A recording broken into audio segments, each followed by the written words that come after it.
Hey guys, welcome to another episode of the Top Producers Nation podcast. This, of course, is the podcast to help agents become top producers in their desired market. We also serve team leaders and brokers to help them develop more top producers on their teams, no matter what market they're in.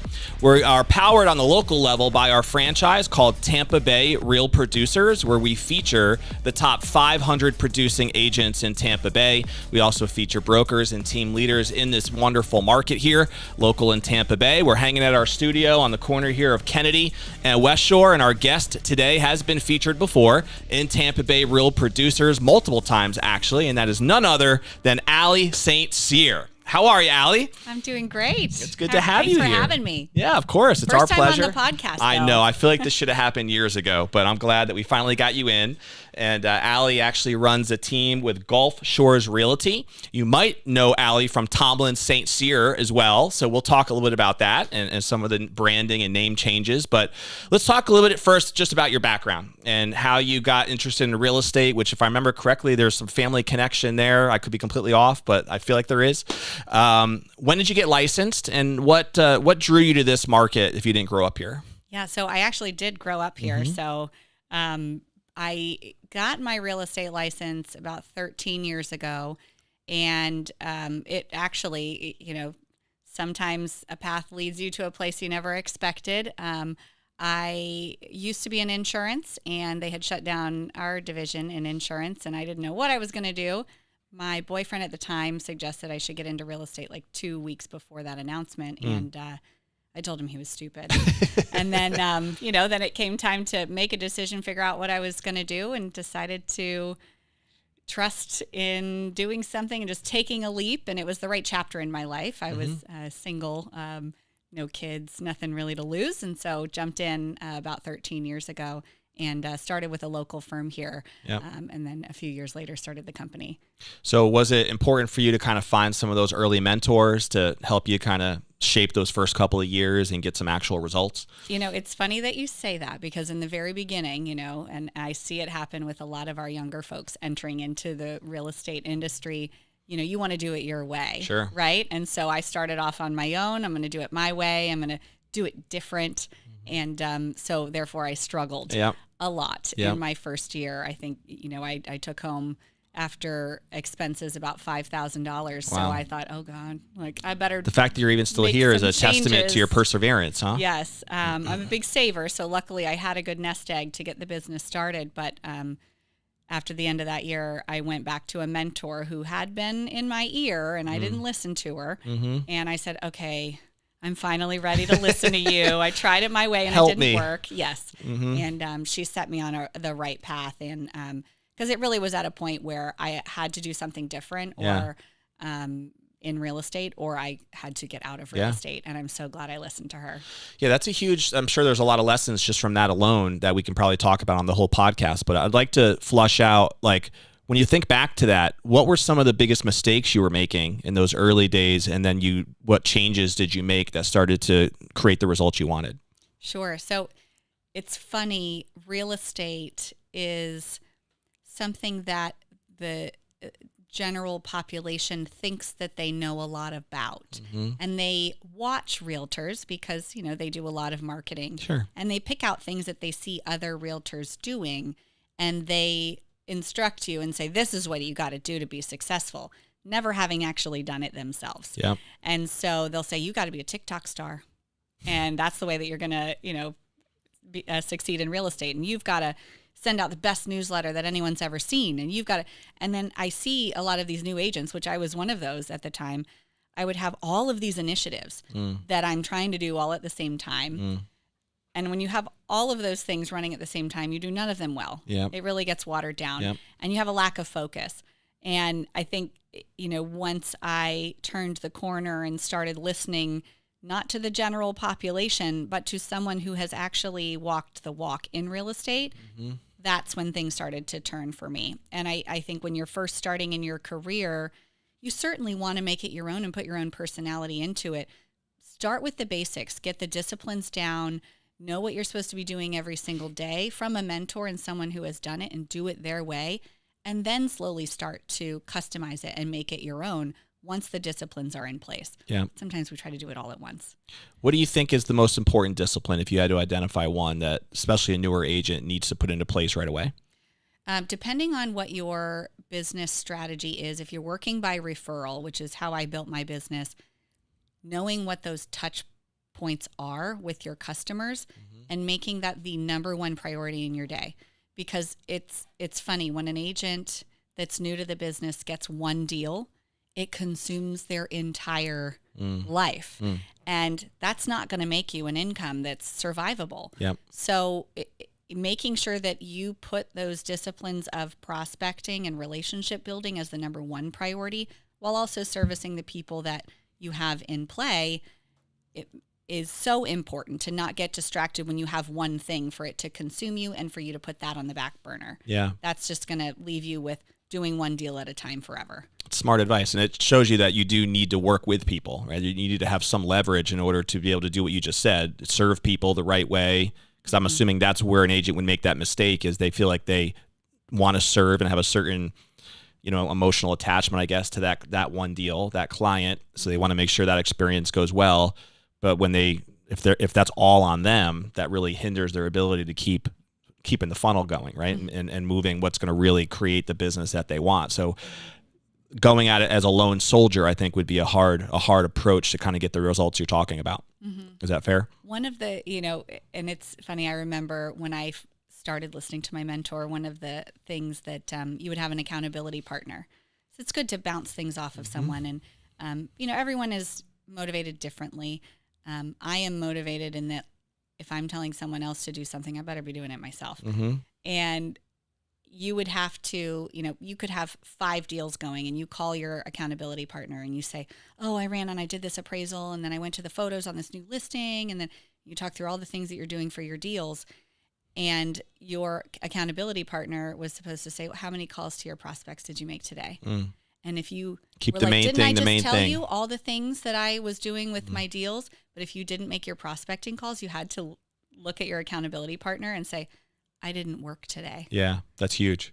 I love Even that. though you were really busy. You might have felt like you worked, and right, you did but if work. you're not doing the main foundation of the business, saying, like, it was painful to have to say it, and so you never wanted to say, I didn't work today. Yeah, I love that. And that's really a business principle. I think that's true in any business, is just understanding what those key priorities are, clarifying that, number one, and then making sure that you either time block correctly so your calendar protects that time.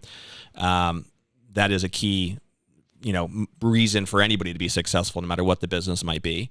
And so in your case, Ali, was that about a year in that you made that transition? Yep. Okay. And did that next year really pop for you? Holy cow. Yeah.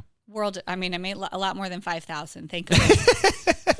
But I remember, having been laid off from my previous job, I made the amount of money that I was making in my previous job that following year when I started listening That's to neat. my mentor. And that was such a prideful moment to me that I'm like, I did that on my own. Yeah. Nobody paid me that. Like, I worked and I earned every penny of it, and it felt so good That's that neat. first year. And then it, grew from there. Entrepreneurship hooked you at that point, I guess, huh? Yes. I'm like, there's more. No looking back. Yep. No looking back. And those of you who don't know, Ali has been a perennial top producer ever since we even started Tampa Bay Real Producers way back in 2018. I can't remember exactly the first year we featured you, but it was early in the Real Producers journey too, like maybe 2020-ish, somewhere around there, 2019 maybe even. And then we've featured Ali multiple times since, even last year, which for many agents was a challenging year. The market, I think, brought some challenges for people last year. Certainly. Ali was still a top producer in this market, did over 20 million, 25 million, close to 30 million herself, while still, we're going to talk today about her team leadership responsibilities as well. We were talking off camera about how there's about 100 agents now within the Gulf Shores Realty family. So give us a little insight on the journey from individual producer and focused on your personal brand to what led you to create this Ali St Cyr brand, and what that relationship looked like, and now Gulf Shores Realty, and how this has evolved. You want to fill people in on that? Sure. So I was working in real estate about 3 years at the time, and really had taken off since I, started creating the disciplines and a strategy around business and really being hyper-focused. But I felt that I wanted to create something different. I was in a world that felt very uncollaborative. And if you come from a mindset of abundance and collaboration, which I do, I believe that in surrounding yourself with other people who are high achievers are the best way for us all to achieve even higher heights. I agree. That's why we've always loved you with Real Producers. Yes, I love collaborating, and I'm happy to share my ideas because at the end of the day, I'm actually not that creative. I'm like, ooh, I like what that person's doing. I'm gonna take that and make it my own. Ooh, I love that they're doing that, and I love working with people that are open to sharing it because if you're working by relationship, I have a good sphere of influence. You have a good sphere of influence, and if you're doing it right, the pie's big enough for all of us. Yeah, and it's the people that have that scarcity mentality that kind of turn into a much more competitive, cutthroat environment that totally. I just don't believe is necessary in being able to achieve in this market. I mean, certainly you've got to be competitive. You have to be a good negotiator, but I still believe in the collaborative experience. And so, 10 years ago this month, actually. Wow. We started Ali St Cyr Real Estate Services with that idea of creating a brokerage that truly collaborated. We were very intentional about who we wanted to invite to be a part of the brand. Our culture and values was... Now, was Tomlin your mentor? So Tomlin is my maiden name. Okay. And so backing up, my parents were at a point in their careers where my dad was retiring from a 26-year career at AAA. Okay. He was the CEO of AAA. My mom was a successful business entrepreneur. She owned a company, Tomlin Tested Staffing, for 30 years. Okay. She sold her company. My dad was retiring, and it was always their dream to help one of their kids start a company. Nice. And they have 3 kids, but I'm clearly the favorite. You were the chosen one. So I'm also the oldest.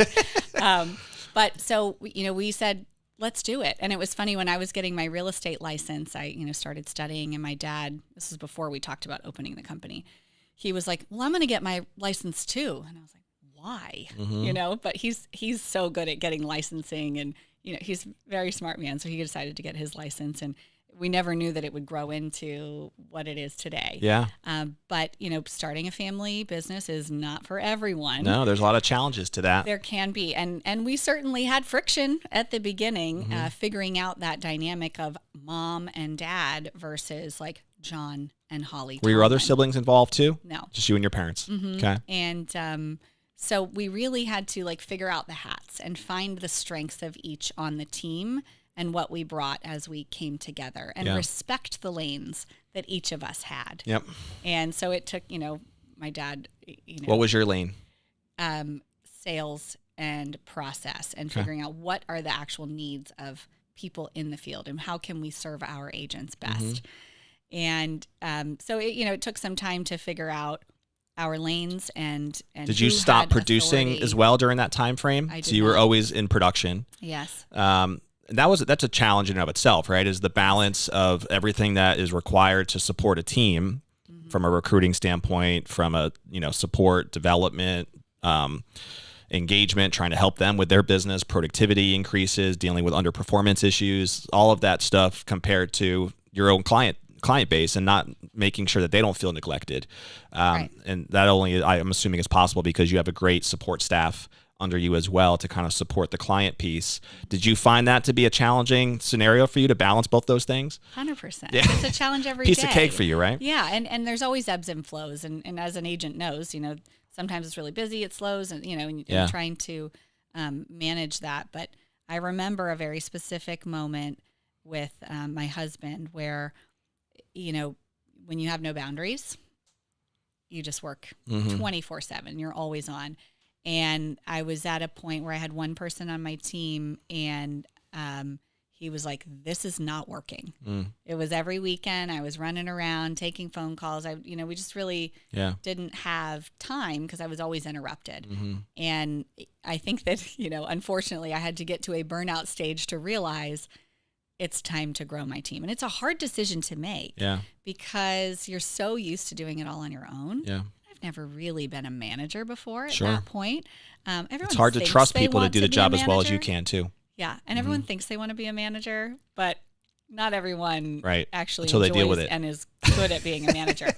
But when you hire that first person, depending on how you do it, you will lose money. I think that's the hardest part for an agent to understand, is that yes, you will lose money at first, but it's an investment in the future growth, because an agent really has a ceiling. There is only so much you are capable of doing from a time and capacity perspective. For sure. And unless you make that investment of manpower and bringing other strengths to the team, you're going to hit a ceiling that you're just never going to be able to move past. Yep. So that, once that mindset shift happened for me, that's when I would happily grow the team at those, pivotal moments in How big did career. the team get at its apex with Tomlin St Cyr? I actually like keeping a very small team of, I would say, when I say captive people, that sounds a little odd, but I like Engaged. completely engaged with the team. I don't have members of the team that are kind of like one foot in my business and one foot in their business. So I like to keep it really small, because we're very process driven and we have a very well-oiled machine. And I think that when people are constantly switching hats and doing it their way for their business and then my way for my business, it gets very confusing. So we put it all in one. And then I have hired administrative support under any agent that might be producing to support and lift their business to cover the cost of it. And then we come up with a compensation structure that accounts for me covering the costs, but them also getting a piece of my deals, and then them having the administrative support for their deals. Now, I know you have about 100 agents now, right? That you were saying. Now, that's under the Gulf Shores. Is this the biggest the team has ever been? No. Okay. We really went through a transition over the last couple of years. As we know, you had that COVID spike where it was really churning. Melee, right? And then it slowed down. And we, Diana Kurtz, who is our managing broker, is a big advocate of education and experience in handling clients' largest financial needs many times. And we don't want part-time agents. If you're doing one deal a year, not for your brand. It's just not, it can be more of a liability than an asset. And so we really looked at our agent base and suggested that some maybe move into that referral agent status, because if they're doing one deal a year, it's not most likely going to be the best experience for that customer. Yeah. Do you want to touch on the brand switch to Gulf Shores and how that happened, and what if any changes that's created in the business now? Big decision. Yeah, I can imagine. You guys had built a nice brand with Tomlin St Cyr, so I'm sure that wasn't an easy decision. Yes, but as you experienced in the beginning of before the cameras started rolling, pronouncing my name can be a challenge. And I know that. And so as unique as my name is, sometimes administratively or even in marketing, it can cause a challenge. So, hearing some agents when they would have to state their email address on the phone, TomlinStCyr.com, T-O-M, and I'm like, ooh, I'm sorry. And I loved the name. I mean, it really speaks to that family atmosphere that we created with the company. But we had acquired Gulf Shores Realty in 2021 in Venice, and it doubled our size. So it was a big decision. And when we did that, many of the agents there assumed we would rebrand Gulf Shores Tomlin St Cyr. But Tomlin St Cyr had no presence in that market. Sure. So we really kept it that way for a long time, since 21. And as we started to grow, and as the services that we offer our agents, we were duplicating things in both markets, or maybe we would put forth an effort that we were testing in one market, but we didn't want to test in both markets. And so it became very challenging, and it almost became a feeling of like us and them with some of the staff. And I wanted to bring it together in the spirit of that collaborative environment. Yeah. And in sharing leads amongst the different territories. We'd say, hey, I'm at Tomlin St Cyr, but I'm going to refer it to one of our agents. They're under a different brokerage name, but we're all together. But the same. And so there were so many reasons to bring it together, and everyone thought that I would rebrand it with the Tomlin St Cyr name. But I really think that the Gulf Shores name better defined the territory that we serve. Yeah.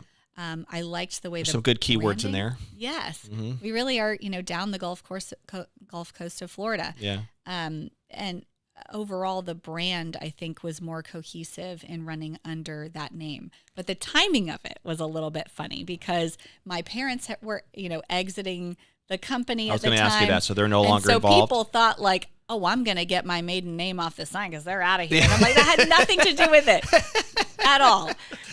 Your parents blessed the name change. I they hope. did, and, Yes. and I'm like, please talk about that. This wasn't like they fully supported. This wasn't a civil war within the No, family. No, yes, but you know how like a Totally. competitor might get a hold Yes. of something. People and then like create juicy their gossip own too, story, and I'm right. like, or a lot of rumors that I had sold the company, which did not happen. We owned Gulf Shores in Venice, and so has there been a benefit of that switch to unite the different markets and team? Have you felt the difference? 100%. Yeah. After 10 years in the business, it was really time for a refresh of the brand anyway. So, agents got the benefit of getting all new signs and, new business cards. And we paid for all of their rebranding because it was our decision. They were excited about it? Yes. And, and we've gotten really great feedback. It's funny too, because sometimes from an agent's perspective, like a change like that can reinvigorate every now and again. It could create a new motivation for whatever reason, just because it is new and it's different and it's fresh. And maybe they do like the name and they think it speaks more to the team and the area as a whole for all the reasons you already laid out. So, yeah, so it sounds like this is where we're running with, huh? Gulf Shores moving forward. You have 4 locations, 4 separate offices, right? The Venice one you mentioned. Where are the other 3? Yeah, so we have 2 operational offices where staff sits every day. And then we have 2 retail spaces. One right in like the heartbeat of Venice on Venice Avenue. And then we have another one in Northport, which we planted a flag there because it's one of the fastest growing communities in the Yeah. So we rent a lot of new development down there, right? Yeah. Is there areas or just serve the 4 areas you have for now, or what's the vision look like? I love the territory of the Gulf Coast because I've had some opportunity for acquisition going a little more inland. And then you have to change the name again. Yeah, inland, not shores. Yes. I don't know what, I'm not inland the creative. shores? I mean, come on now. Yes. So I think really more of a connecting the dots along the Gulf Coast would make the most sense. But also, do you have a presence in Sarasota yet or Bradenton? We have agents, but not an office yeah. in Sarasota. Same with St. Pete. We have agents that serve St. Pete, but not. We had actually bid on a space on Beach Drive, but ended up the neighbor expanded into the space, so we didn't get it. But the furthest south you have is Venice? Northport. Okay. Northport. Have you looked at Fort Myers, Naples at all down there? So I have some friends in that market that we collaborate a lot, other owners, and I'm very loyal to not going into their territories, I would say. Yeah. Okay. Makes sense. Because otherwise they're not going to share their ideas with me anymore. So it's hard, when you run a brokerage, especially in your own market, like other brokerages here, we compete against each other and we're not going to share ideas back and forth. And I get that. But I love that I'm part Unless of you're a part larger... of the Real Producers Mastermind, because we force them to share their ideas. And yes. Thankfully, they do. It's amazing yes. how it works out. They actually collaborate at a high level. They do. Yeah. And, but yeah, it can cause some challenges. But, yeah. But I would say there's a difference, too, of expanding by like planting a flag and creating somewhat of a retail small space office or acquisition. And so we've looked at both opportunities. I would say the acquisition has to be the right culture fit. Sure. In order to, and the timing, so how would you define your culture? What's most important to you guys with the Gulf Shores? Sure. So we, the company was actually founded on the laws of success with the book called The Go-Giver by Bob Berg. If you've I've ever read it. I have. Yes. So funny. My mom gave me this book when I was, I was in college. It was in 2008. Yep. And of course I rolled my eyes and she made me read this book and felt that this was like such a good foundation for how you should live your life. I still have that book on my desk today. And when Does every new agent get that as a gift when they join the team? Yes. That's cool. And it really is what we live by. Provide more in value than you receive in payment. Give without any expectation in return. And that's how we expect our agents to serve their clients. Yep. And do the right thing The right thing is always the right decision. And once you make that decision, it makes it so much easier when you are put in a place where a decision has to be made. There's only one choice. I love that. And I think it's great to have like a foundational framework, whether it's from a book or something that you've even created internally, that you always can go back to, right? When things are stressful and there's stuff hitting the wall and you're trying to figure out like, how should we really handle this scenario, this challenge, this market, whatever. Just having that foundational truth, those core values that you can lean on, I think really tend to provide that direction. I've experienced that in my own businesses over the years, and even in your personal life. So I think that's strong. And that speaks to why your brand has succeeded for as long as it has, is that it's not just based on the whims of the market. You know, it's based on something stronger than that. And that's building on the rock, right? That's really what you want. We preciously guard that culture. And we have interviewed some higher producing agents that may not have fit that culture. Sure. And as much as I would have loved their production to be a part of my brokerage, it will sour the entire Totally. It's a wise operation. decision. Sometimes it's smarter to say no. It is. Where do you find, Ali, personally, that you get more enjoyment or fulfillment in your career? Is it on the client serving side still? Because I know you've intentionally never given up production, right? It doesn't sound like you have. That's has always been a part of your experience in real estate, which I think is fairly unique. A lot of people who do what you do intentionally get out of production and want to, right? It doesn't seem like that's been your angle. And then obviously I know you spent a lot of time still on supporting your agents and building a culture and working in the culture and being the team leader. Does either one, do they fulfill you equally? Does one weigh over the other? Does if you had to tell us the secrets, what would it be?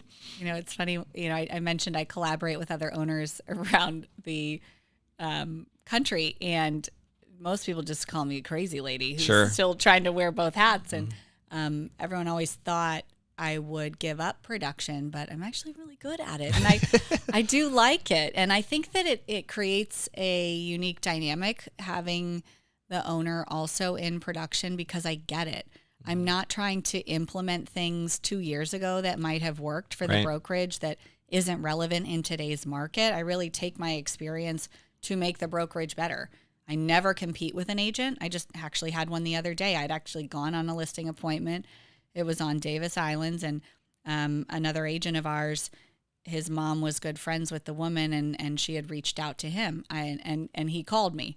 I think feeling a little awkward about it. Like, I know she said that she met with you. And I was like, this is 100% yours. Yeah. If ever we're up against each other, I'm coming right behind you and supporting you. That's cool. But that's completely your listing. Totally. And I have to take that role so that no one ever thinks that I'm keeping that's the always good the leads. concern, right? Is Yes. like, if they're in production, why am I they're going to never give me the best leads. They're just going to keep them for themselves. That's always the thought process, you would think. Yes. And I'd be spending a lot of money on staff if I was doing that to sabotage the entire thing. So I have to be completely transparent in that arena and pride myself in always making sure, like I said, you know, 100, like there's no referral fee. I am not involved other than supporting you. I'll go on the appointment if she feels weird about it. We'll go together, but we're a team, and that's your lead. Yeah, makes sense. Do you does most of your personal business come from like past customers and people you already have those relationship with, or are you still kind of meeting new clients and doing a little bit of both? Yeah, I certainly am always out in the community meeting other great people, but it's always friends of friends or some sort of a mutual connection.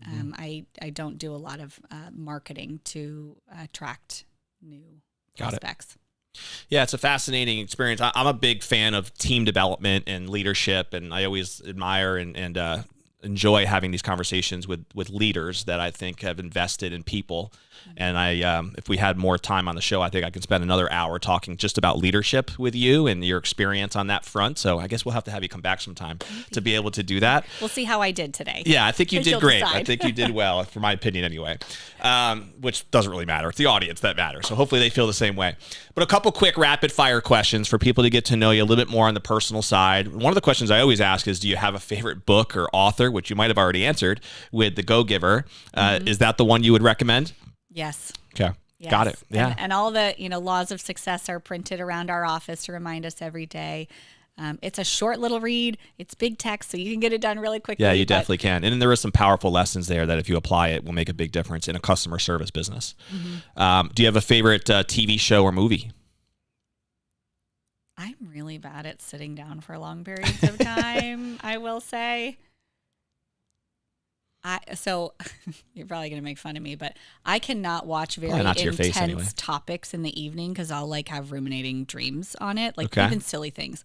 So like Emily in Paris or Okay. Schitt's Creek. You or like like, the light stuff. Yeah, but A little light also, comedy. Yeah. A little rom-com type thing.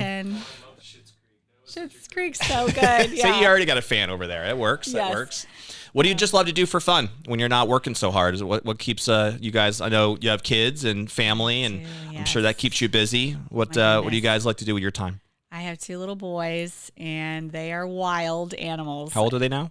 7 and 4. Okay.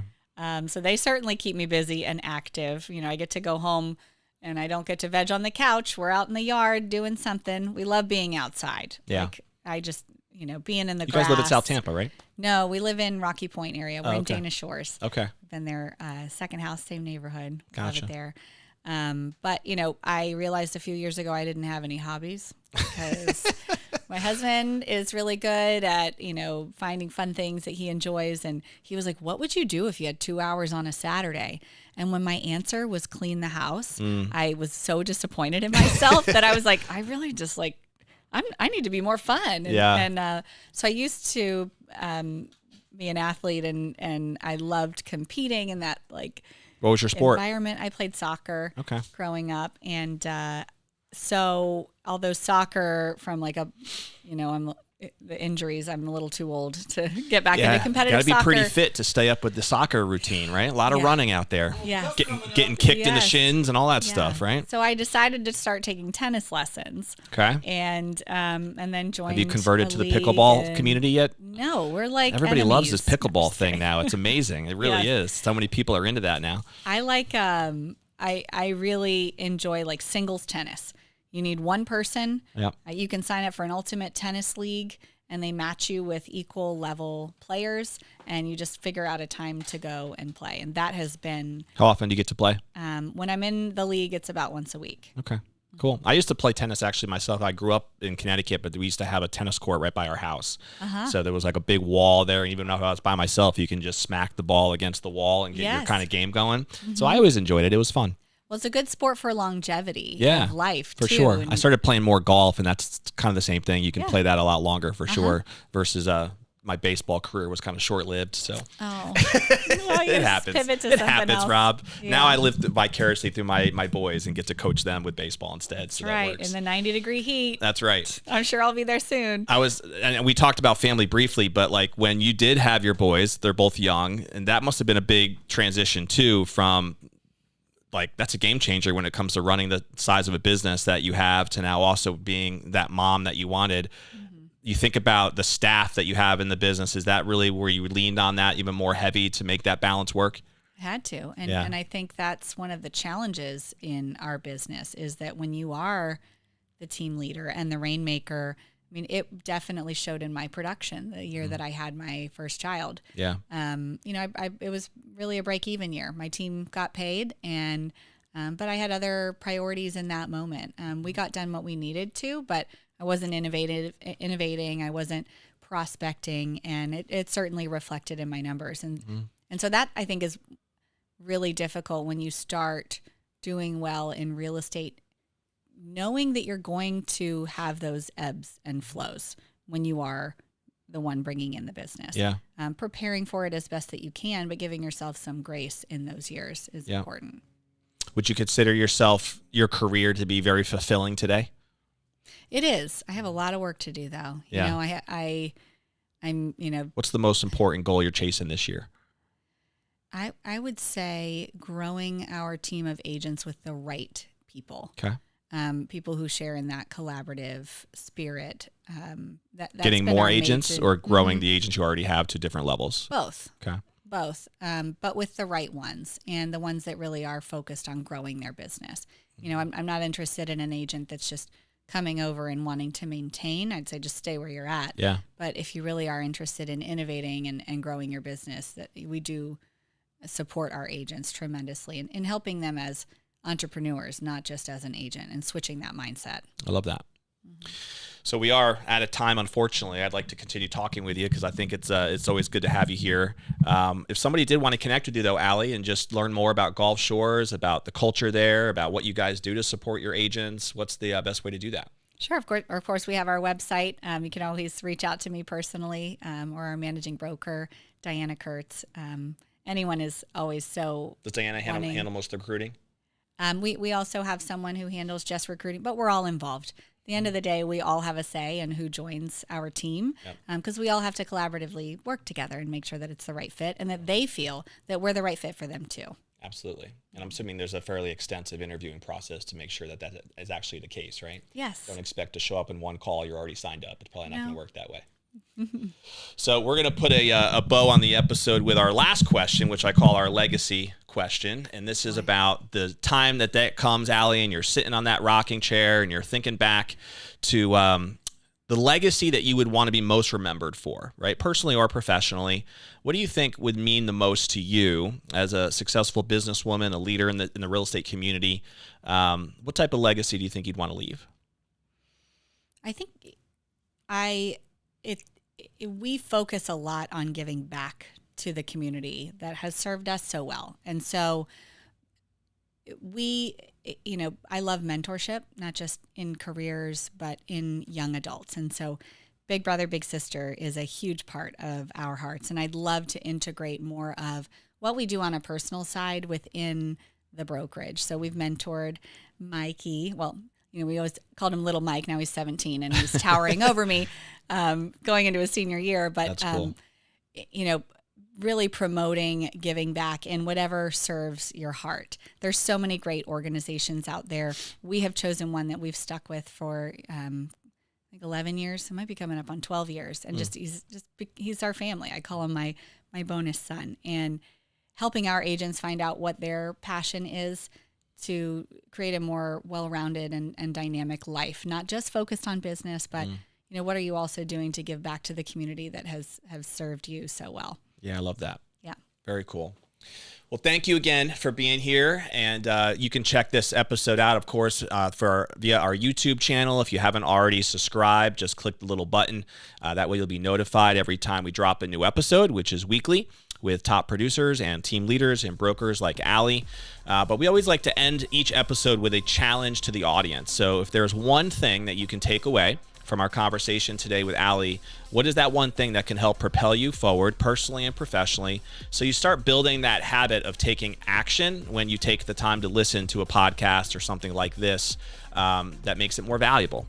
Could be simply like picking up The Go-Getter, right? Maybe that's a book that you need to read and figure out how to apply that into your own culture and business. So that could be the action step. Possibly you're somebody who's thinking about starting a team like Ali did years ago, and you want to pick her brain, or somebody like Ali, to figure out those nuances of going from personal production to team leader, and how that's what to expect, and what are some of the bumps in the road that you're going to have to deal with. Possibly you're struggling as an agent like Ali was in her first year, and you need to hook up with a mentor and actually listen to them, right? And start applying some of those principles in year 2 or beyond, no matter what year you're in real estate. There's a lot of different angles that we talked about today that could easily create an action step for you to take action and make a difference in your career, again, personally or professionally.